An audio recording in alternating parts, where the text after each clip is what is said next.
તો દોસ્તો સ્વાગત છે ફરીથી એકવાર આપ સૌને પોતાની YouTube ચેનલ ફાસ્ટ ગુજરાત ન્યૂઝમાં।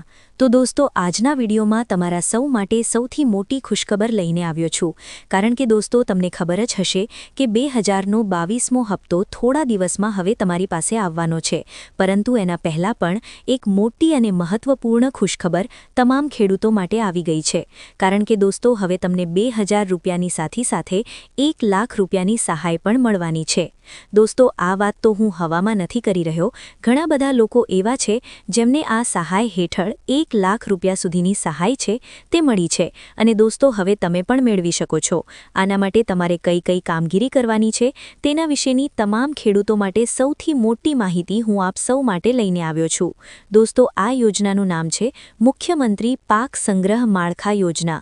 તો આના વિશે આપણે વિગતવાર જાણીએ તો આની અંદર જણાવવામાં આવેલું છે કે ગુજરાત સરકારની મુખ્યમંત્રી પાક સંગ્રહ માળખા યોજના હેઠળ ખેડૂતોને 1 લાખ રૂપિયા સુધીની સહાય પાક સંગ્રહ માટે ગોડાઉન બનાવવા માટે દોસ્તો આ સહાય છે તે ખેડૂતોને ફાળવવામાં આવે છે।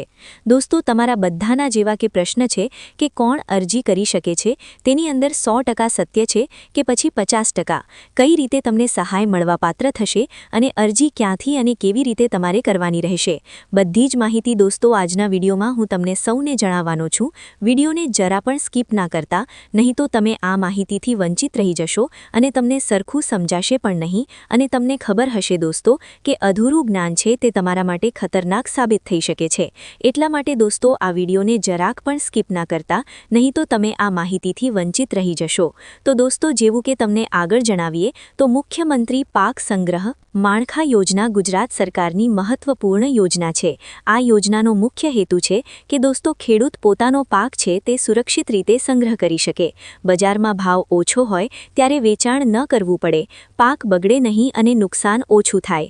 ઘણા વખત દોસ્તો એવું બનતું હોય છે કે ખેડૂતને તરત પૈસા જોઈએ એટલે ઓછા ભાવે પાક છે તે વેચી દેવો પડે છે, પણ પોતાનું ગોડાઉન હશે તો ખેડૂત યોગ્ય ભાવ આવે ત્યાં સુધી પાકને સરખી રીતે વ્યવસ્થિત રીતે સાચવી શકશે।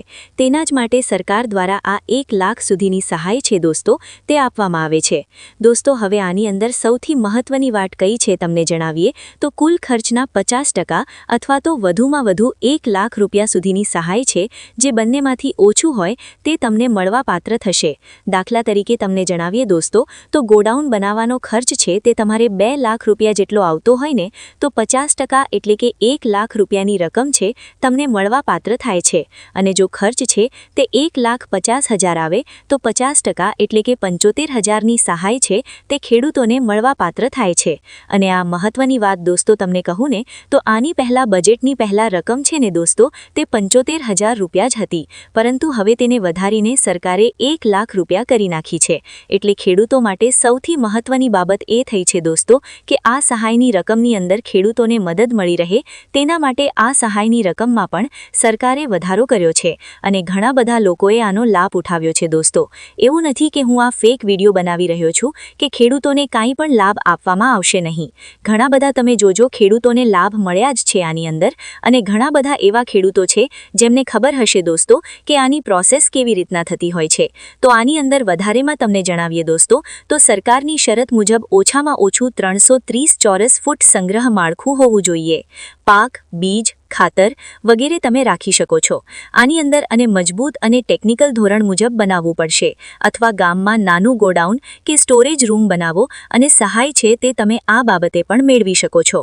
આના ડોક્યુમેન્ટ વિશે તમને વાત કરી દઈએ દોસ્તો તો કયા ડોક્યુમેન્ટ તમારે સાથે રાખવાના રહેશે તો સૌથી પહેલા બાબત આવે છે દોસ્તો 7/12ના ઉતારા, એટલે કે તમારા ખેતીની જમીનના 7/12 સાથે જે ખેડૂતના નામે 7/12 ચાલે છે તેનું આધાર કાર્ડ, બેંકની પાસબુક, જમીનના દસ્તાવેજ સાથે ફોટો પાસપોર્ટ સાઇઝનો તેમને જોશે, અને મોબાઈલ નંબર તમારે આપવાનો રહેશે।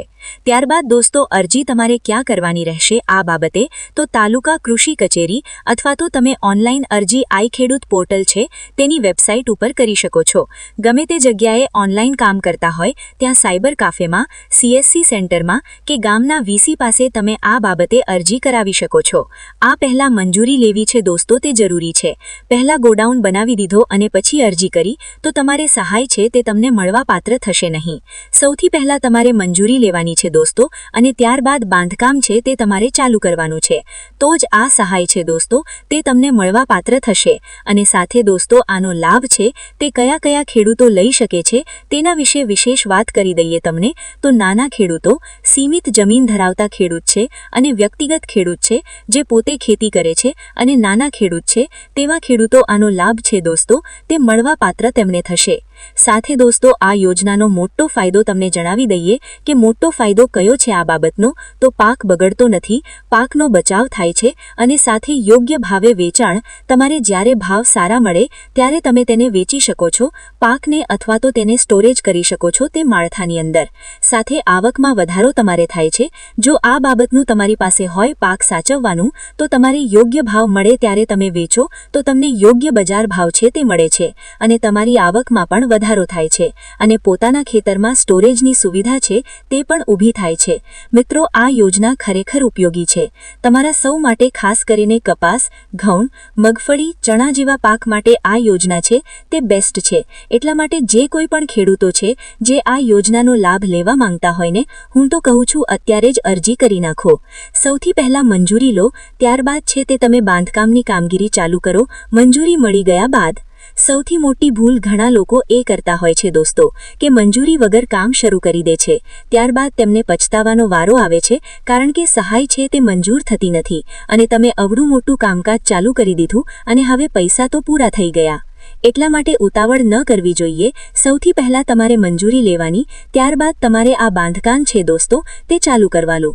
ત્યારબાદ ખોટા દસ્તાવેજ ઘણા લોકો અપલોડ કરતા હોય છે તો તે વસ્તુ પણ નહીં કરવાની ખેડૂત મિત્રો. સાથે સમયસર અરજી ન કરો તો પણ તમારે આવું થાય છે.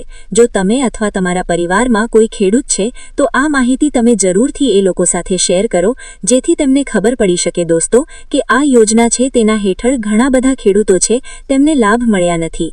હવામાં હું વાત નથી કરતો, ઘણા બધા ખેડૂતો છે તેમને આ 1 લાખ સુધીની સહાય છે તે મળવા પાત્ર થઈ છે.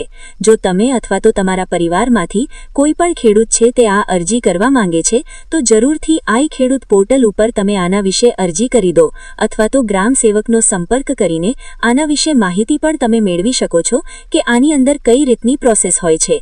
છતાં પણ વિડીયોની અંદર કાંઈ સમજાણું ન હોય દોસ્તો તો મને કમેન્ટ કરીને જરૂરથી જણાવો, જેના કારણે હું તમને તેના વિશે સ્પષ્ટ રીતે સમજાવી શકું.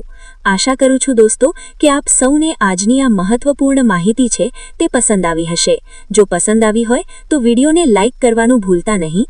ચેનલ પર નવા આવ્યા હોય તો અમારી ચેનલ ફાસ્ટ ગુજરાત ન્યૂઝને સબસ્ક્રાઇબ કરી અને બાજુમાં આપેલા બેલ આઇકનને પણ પ્રેસ કરી દેજો, જેના લીધે આવી જ મહત્વપૂર્ણ ખેડૂતોને લગતી માહિતી આપ સૌને આ ચેનલના માધ્યમથી મળતી રહે. મળીએ દોસ્તો હવે પછીના વિડીયોમાં. ત્યાં સુધી જય હિન્દ, વંદે માતરમ.